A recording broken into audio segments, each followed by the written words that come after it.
Hello! Today's video is of a repaint I did over a year ago. Art runs in my family, and so I thought it would be fun to do a small collaboration with my daughter. I asked her to draw up a design that she would like to see made into a doll, and this is the sketch that she came up with.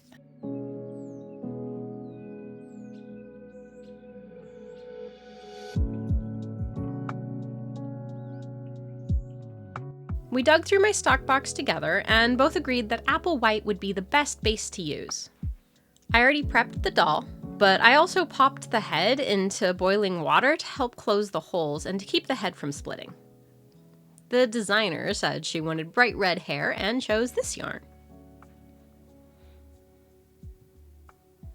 For processing yarn hair, I prefer the tug method. After cutting about a foot-long piece, I separate it into smaller strings. Then tug on the ends of the strings and the yarn breaks down into wispy fibers. I like this method because you get the full length of the yarn, but also because it doesn't cause my hands to hurt as much as brushing does. For this reroot, I don't set the needle very far into my reroot tool.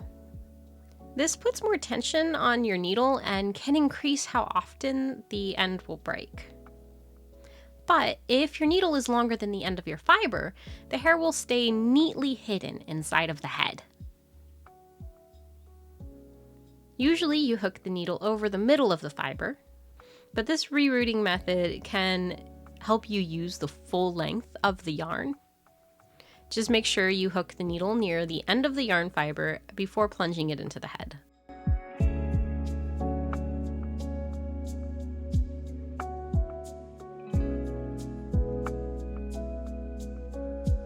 Off camera, I poured Fabri-Tac glue into the head through the neck hole and let it dry overnight. The hair is nice and secure now. I also cut the neck peg down, just making it so that the head goes back on easier. After consulting with the designer, I chose these fabrics. For the pattern, I chose to use the Level Up set from requiemart.com. This was at the beginning of 2021, and the pattern was free at the time. My daughter was very adamant that this dress was simple. She did not want any puffy sleeves or fancy trims. Of course, my instinct was the opposite because I like all of the extra details. I had originally wanted to paint the unicorn skirt by hand to match my daughter's artwork better, but after discussing it with her, she picked this pattern for the skirt. It was definitely interesting letting a 5-year-old be my art director.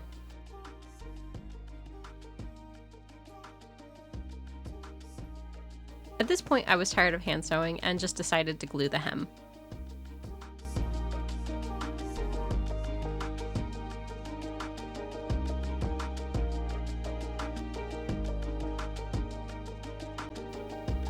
The original sketch had a yellow bow on the front, and I usually glue these, but I wanted this one to be really sturdy for play purposes. So I sew the bow in place.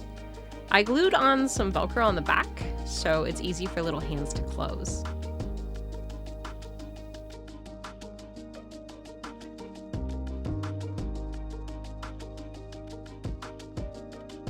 There's also a little happy face pin on the dress, and I make this out of craft foam and draw on the face.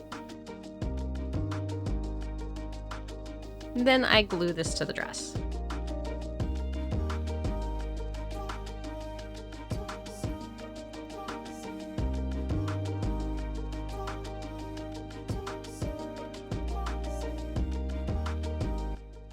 Time for the face up.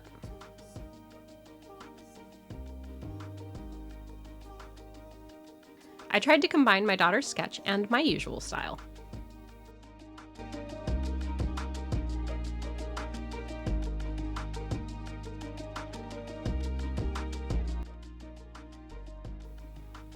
I'm using pastel pencils and blending them out.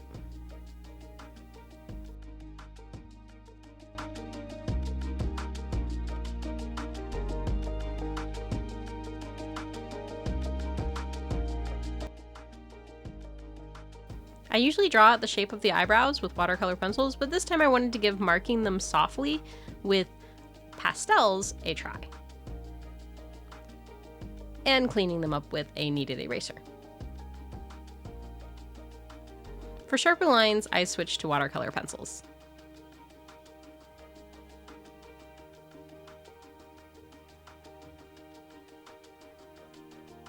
There were a couple different directions I could have gone with the irises, so I asked my daughter how they were supposed to look. She said they had a circle inside and a reflection for the pupil.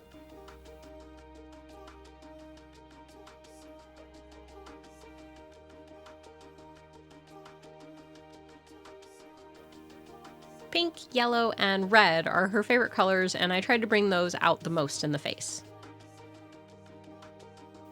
This is still the first layer, and I feel like I've got a good sketch to work on top of now.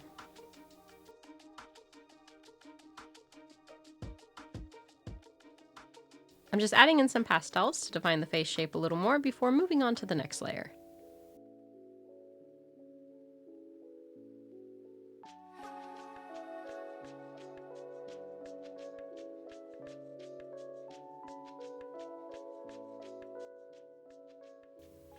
For the shadows and the eye whites, I dipped my blending stick into a bluish gray pastel and apply it directly to the face.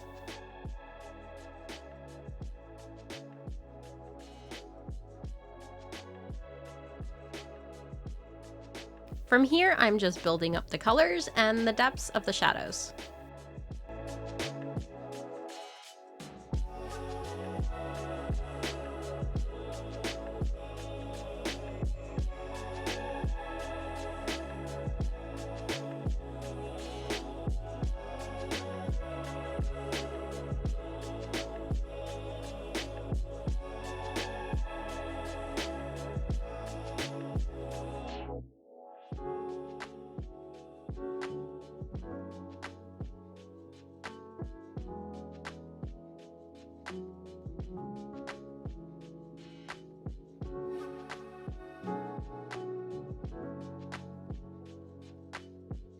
I go in with acrylic paint and add catch lights to the center of the eyes.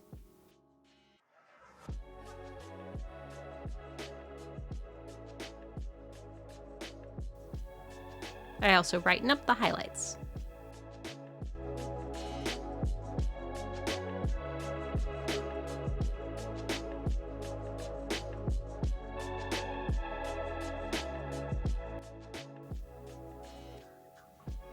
Now I'm on the third and final layer of the face up.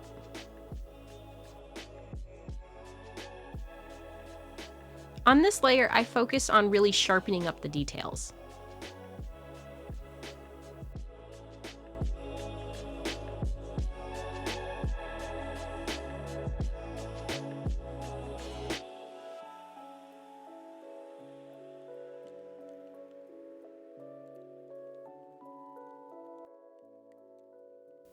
I like to add a lot of highlights to mimic bone structure for the Ever After High dolls.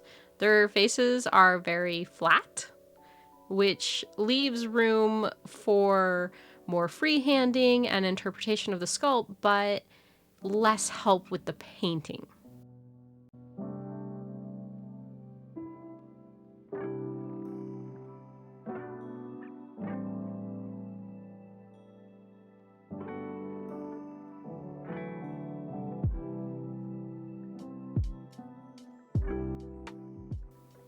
I add some softer highlights using my blending stick as an applicator, just like I did earlier for the shadows.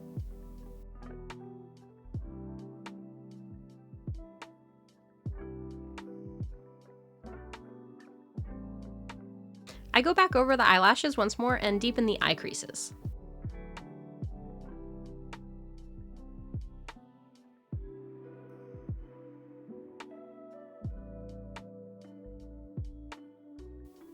Off camera, I also draw some lines on her lower lip.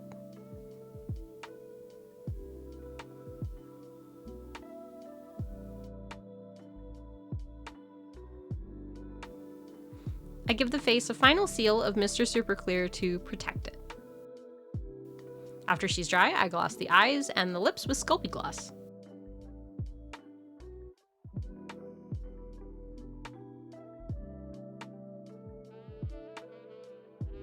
time to put on the finishing touches.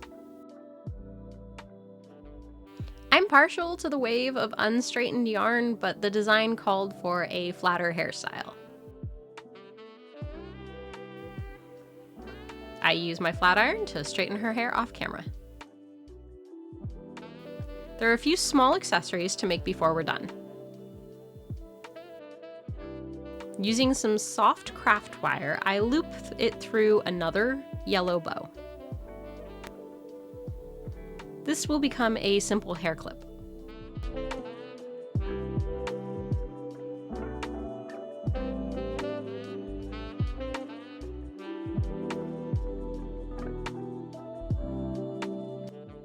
This wasn't part of the original design sketch, but sometimes you notice something is missing when you're putting things together.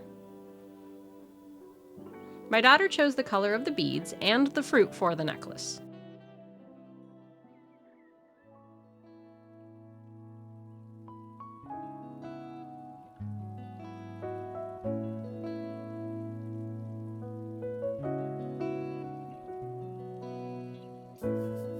One thing she was very sure she wanted for the doll were icy high heels.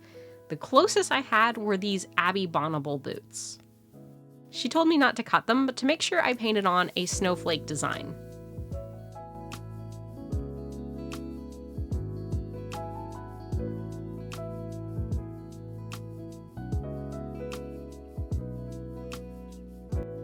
With the shoes finished, the doll my daughter designed is done.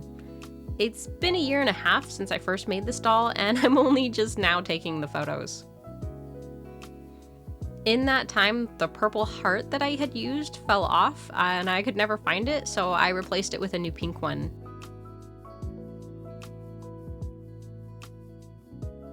Those that know my daughter can easily see her personality in the design that she created.